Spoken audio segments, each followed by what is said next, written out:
What's up, guys? Today on BAAM Ranch, we're going to do a yearly maintenance and a 1-year review on my Cub Cadet ZT1 42-inch mower that I picked up from Tractor Supply. There's not going to be a whole bunch of B-roll and all that crap. We're going to stick to strictly just the facts on this thing, what I like about it, what I don't like about it after a year's worth of use, and take care of one of the things that always sucks about this stuff, which is the maintenance. If you're anything like me, you can't stand it whenever they put the maintenance issues where it's got to be this long drawn out process. So we're going to go ahead and take care of that today too. And I also want to give a special thanks to the Hypa store. You can find them online, look them up anytime you need anything for small engine repair. I've used their parts several times and I had wonderful luck with every single one of them. It's really searchable and easy to use.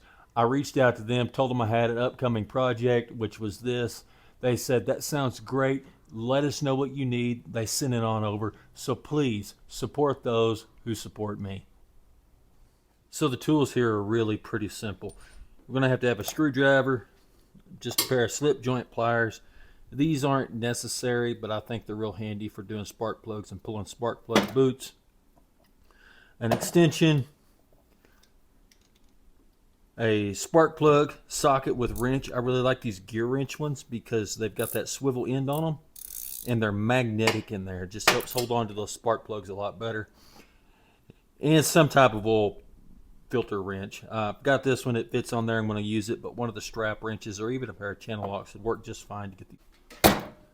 Lastly, we're going to need some way to sharpen the blades. I'm going to use an angle grinder. You could use a bench grinder. You could use a file, sandpaper, use whatever you have. I've got this, so that's what I'm going to use. Alright guys, this one's got that Kawasaki V-twin engine, and I've been pretty impressed with it.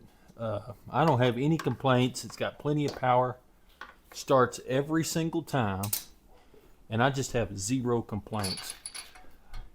I don't get to use my nice GearWrench brand socket because it's a 9/16, and this one takes a 13/16 socket wrench. So had to dig one of those up, but that's fine.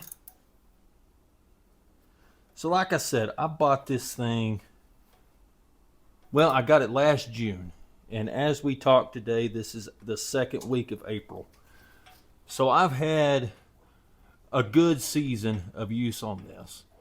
We generally mow about 2 acres a week, and we have used this mower several times as a side hustle mower, and it works out great for that. Now, as far as how does this compare to the other ones, but all of these machines, they're going to run about the same. What you're paying for when you buy the better ones is a better engine and a more sturdy built deck and a wider cut. The wider cut was useless to me because I wanted something that would fit in between my gates, which are 42-inch gates. I also wanted something that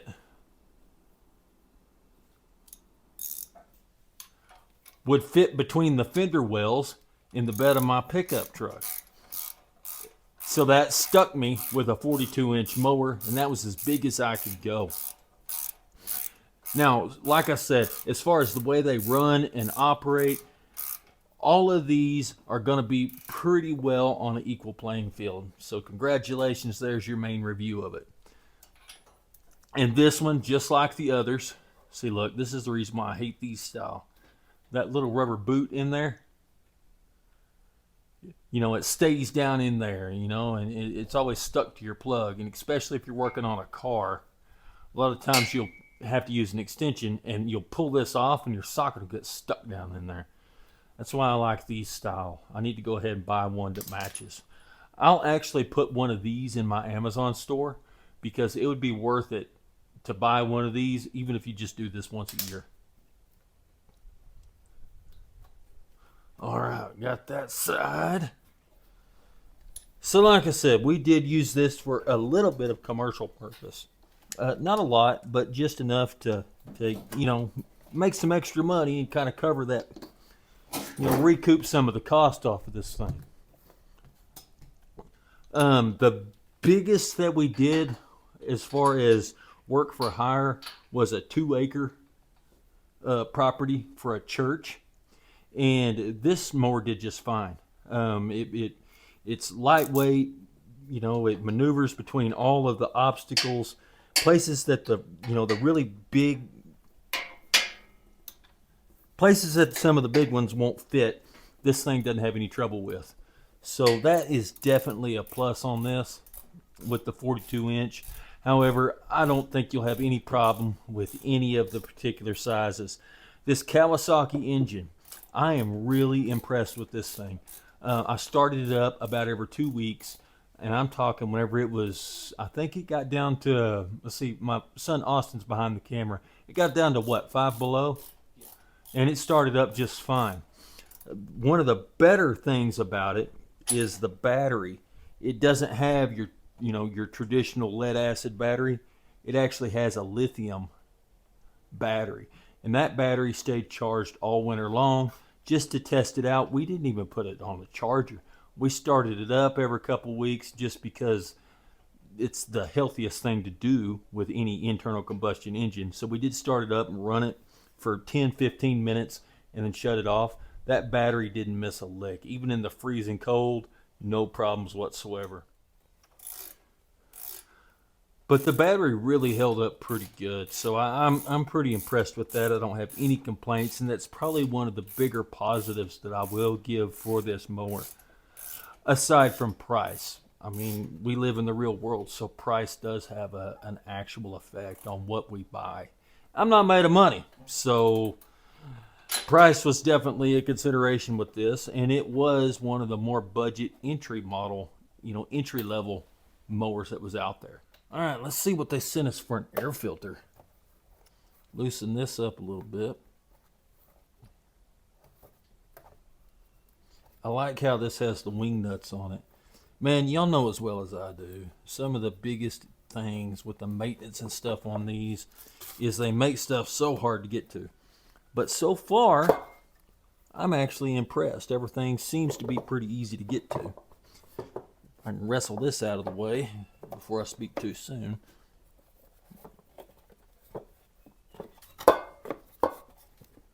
Oh, there we go. So that came off pretty easy. Man, look at that. That did a good job of catching that stuff. There's a lot of junk in there that was stopped. Good grief.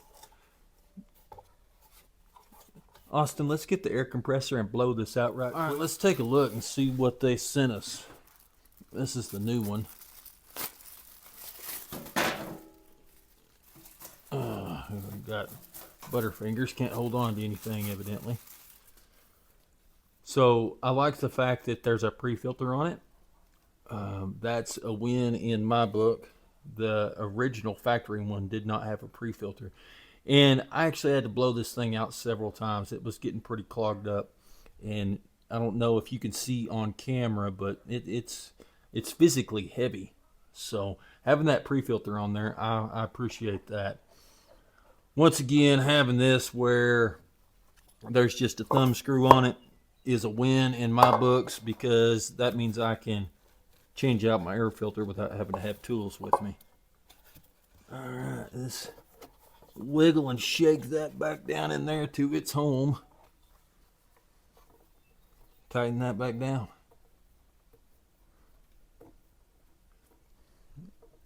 I do have some minor annoyances with this mower. One of the biggest annoyances I have is it has these little LED headlights. I get it. I like the fact that it has some headlights. Look, that won't shut unless that is moved that way. That's good to know.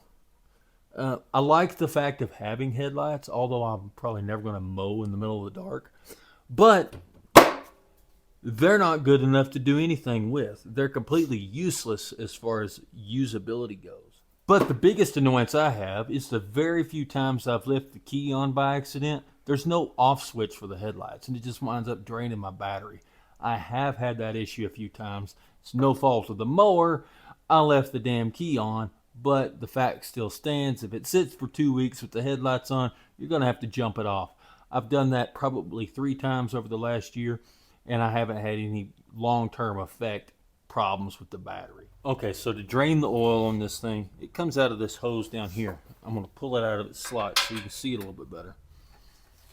You put a wrench here and then a crescent there. I did forget to include that. You are going to need, 2 wrenches of some kind. And I'm just going to drain it down in this plastic milk jug. Okay, so just a little bit of foreshadowing, because I already know I was going to spill that all over the place. I cut the top off my jug. Look at there. It's draining out pretty good.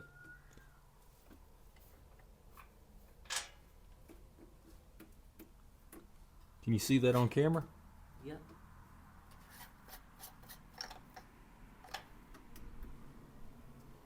Let's see. Question is, does it take forever to drain? So on to talking about this mower while we're waiting on this to drain. One big complaint I have is, can you see these tires on frame? These tires have every bit of the traction that's needed, but they must be some really thin ply, because I do tend to have quite a few flats, even run over just basic sand burrs and just stickers, right? Not like nails or anything like that, but just stickers. I always seem to get a flat with them. I had to put some tire slime in them to keep them aired up.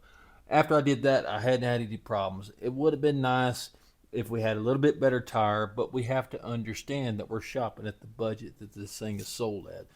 So I do cut it a little bit of slack for that purpose. Believe it or not, changing the oil in equipment, especially a mower, is more important than you think. They tend to get neglected, and I'm bad about neglecting them.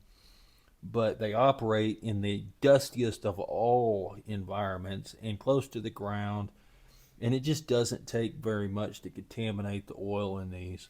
This oil right here actually doesn't look too terrible. Okay, so we're down to just a trickle of a drip. I'm going to call that good. This is just a pipe thread, NPT pipe thread fitting, so it should seal up by itself pretty well. It does have some thread sealant on there. Oh no, when I dropped it, where did it go? There it is.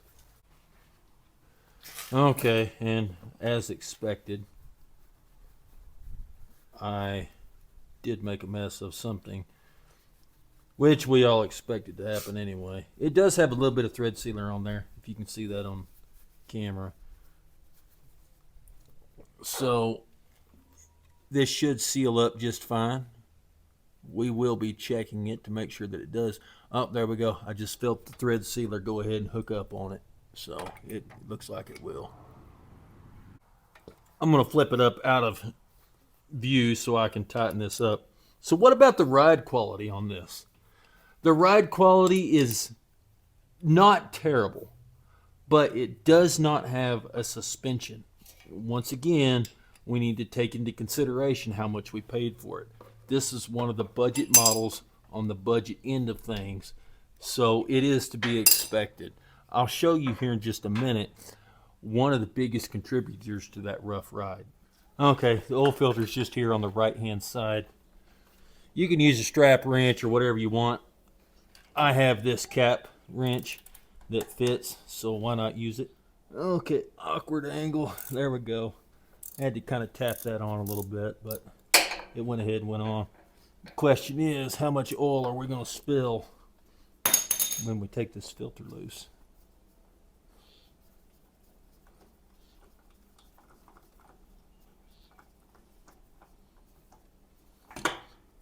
Oh, look at that. It's got a drip tray down there. It's called my garage floor. Okay, well, we'll clean all that up here in a minute, but the good news is we've got some oil down here to lube our gasket with. Be sure and look down here and make sure your gasket didn't stick. This one did not. It came off with the old filter, so we're pretty good. Oh, my hands are covered in oil. They should be hand tight. Same with this and your car and everything else. Hand tight, that's all that's necessary. See if we can soak up some of that oil. Okay, so that's a downside. It does spill a little bit of oil whenever you remove the oil filter. Okay, I forgot to turn the camera on for the first quart. And do yourself a favor, buy a real funnel. Holds 2 quarts of oil. At least that's what it said. So that's what we're putting in.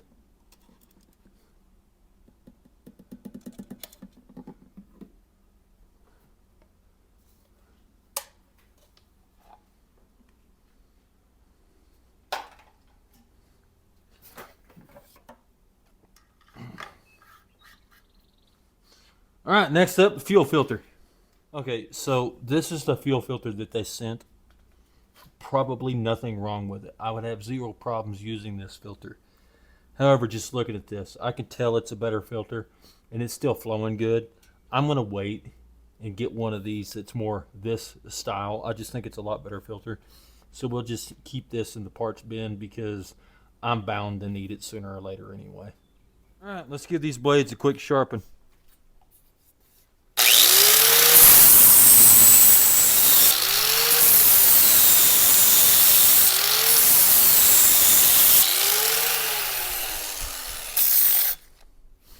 Okay, whenever you sharpen these, if you don't know, you're supposed to balance them so they don't shake all over the place. I'll show you how to do that right quick. Get you something round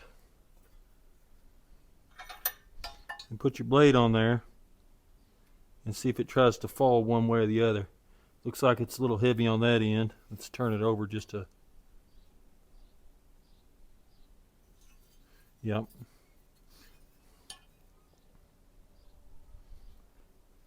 So it's a little heavy over here, so we'll take just a tad bit off right there.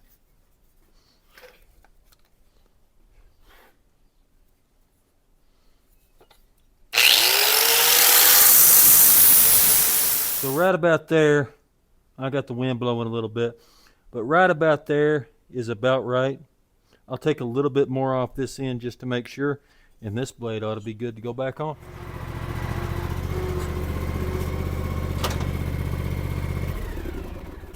Okay guys, well that right there wraps up our maintenance. Come on in here a little closer, I want to show you. You see this bar right here where the front 2 wheels attach? This is not articulated. This is a solid bar connected straight to the wheels. On some of the more expensive models, this will have a pivot right here to allow some flexion and articulation between these 2 front wheels. And that's what I was talking about with the solid rigid frame.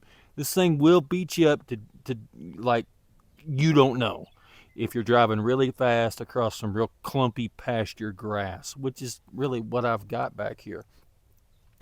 The seat is amazingly comfortable. I really like the seat. Okay, so if you need to access the deck to maintain the belts or anything of that nature, they do supply a little wrench and come in tight right here. There's a nut right there that is, well, it's a little tight. Just a second. But it gives you a little wrench right here that's included, and this floorboard just lifts up so that you can access all of your pulleys and everything else like that. I do wish that this thing had greasable hubs, greasable axles, and a little bit more of an option for me to do some maintenance on it. But can you see down there? That's how you access to get to your belts and your pulleys and everything like that if you need to change them. I think that's awesome. I need to do a little bit better job of cleaning out down here. But I think it's awesome that it gives you that ability. However, I wish that this was some sort of a wing nut or something like that. The tool that they supply adjusts these handlebars and several different adjustments on this thing. And it also assists in lining up the deck if you have to take the deck off. It's kind of cheesy. You don't get much, leverage with that little short thing, but the fact that they include it is nice. Other than what I said, I wish it was a wing nut or something like that. I have not noticed any vibration at all out of this, as long as this is properly tightened. And it just fits right there. And it hasn't fallen off yet, for what that's worth. With what I was talking about with the tires, the rear tire on this side is a little low right now. And you can see with that being a rigid frame, that wheel's just floating up in the air. I go and I put 2 or 3 pounds of air in that tire and it'll do just fine. This is the spot that I wish I had some spots in here to grease something. These hubs, there is a grease cert right there for these hubs. And off camera, we did put a shot of grease in there, but I wish they had some right here. They don't. Once again, we're shopping with the budget of this. I could drill a hole and put one in there. I probably will. I just haven't done that yet. Okay, so this right here, can you see those numbers? This dial adjustment is how you adjust the deck height. What you do, you come up here. This kind of raises the deck, and it takes some of the tension off of this so that you can adjust it. And let's say you've got it set really low. You can press the pedal and the deck will raise up if there's a stump or something that you need to be able to drive over. It works all right. I don't have any complaints about it, and it's easy. And from everything that I can tell, these markings on here, 4.5 inches, is pretty close to actual 4.5 inches of cut. So here's the control panel of this thing. It's pretty simple. This is your PTO to turn the blades on and off, just an electromagnet. Choke, yes, I found that I do have to choke it every time I start it. And it is so easy to accidentally leave the key in that position and run the battery down. It'll drive you nuts. Also, there's been a few times I've come out here and thought, well, this thing won't start. I had that popped out. I had the blades turned on, and of course, it doesn't start with that on. Startup procedure, simple enough. Your parking brake is whenever these are out. So you have your parking brake set. Come over here, you choke it. Turn your throttle to full throttle. Make sure your PTO is turned off and hit the key.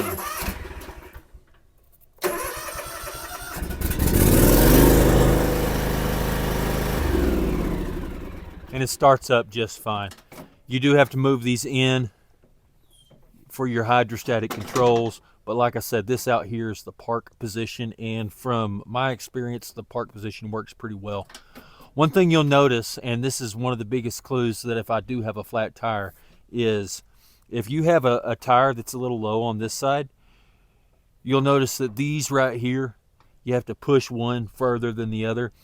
You're going to do that. You're going to think that these are out of sync with each other. That's not the case. You need to put air in one of your tires. And that's not just a this mower thing. That's all of these zero-turn mowers. So, yeah, just expect that to be a thing. I don't have a whole lot. It's only April, and we got 6 inches of snow like 3 days ago. I'll try to mow over some of this stuff right here just to kind of give you a quick demonstration.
And that's just a little clip of it. You want to see a bunch of people mowing their yard. There's plenty of videos out there on YouTube.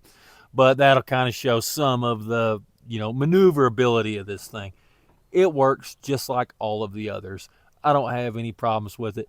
9 times out of 10, it fits where I want it to go. Like I said, I want it to be able to fit in my pickup between the fender wells, even though almost every time I've ever taken it somewhere, I've used that trailer right there. All right, guys, until next time, if y'all like this thing, if you have one, if you have any input, let me know about it. Go ahead and like and comment the show, man. Until next time, y'all be safe.